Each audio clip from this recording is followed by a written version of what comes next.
So this time we'll talk about how to program the Arduino, not through the normal way, not through the regular USB route, but to directly program the firmware on the processors.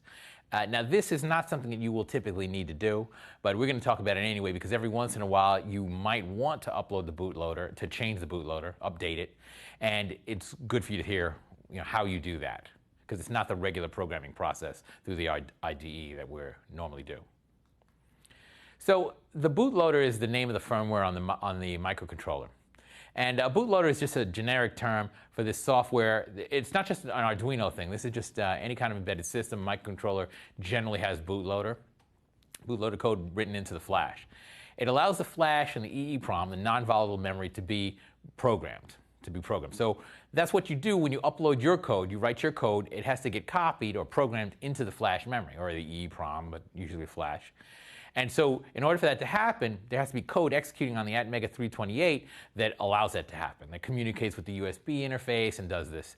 So that's what the bootloader's main job is. The bootloader does a few other things, but that's its main job, to allow the flash to be rewritten and the EEPROM. Also, it handles issues with reset and things like that, but that's its main job. So it manages the USB communication and allows programming. Now, the catch is that the bootloader can't reprogram itself, right? So if you do want to update the bootloader, you can't ask the bootloader to reprogram the bootloader, right? So what you do is if you want to update the bootloader, you can't do it through the normal USB interface using the bootloader. Instead, you have to use a different interface.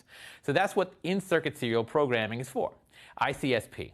That's an interface to the board, the special pins on the board, through which you can program the bootloader. Now you can program anything, but it's just a sort of a more direct route, not non-USB route, to program the processors on the board, the microcontrollers on the board. And the only time you would ever need to use ICSP is if you want to update your bootloader. Because otherwise, if you're just updating the application code, you would use the normal USB route. But the ICSP ports are made so you can update the bootloader directly and the firmware, essentially the firmware directly. So if you look at the board, it's got two ICSP ports because there are two processors, right? There's the Atmega 328, which is the main one, but there's also the Atmega 16U2, which is for the USB communication, right? And that also has firmware on it, has code running on it. And if you want to program either one of those two, you have to use their ICSP ports, their ICSP headers. So there's one ICSP header right near the Atmega 16U2, and there's another ICSP header for the Atmega 328. And what you would do if you want to program these two is you have to use a special programmer device that you have to buy separately. And you would connect it to those pins.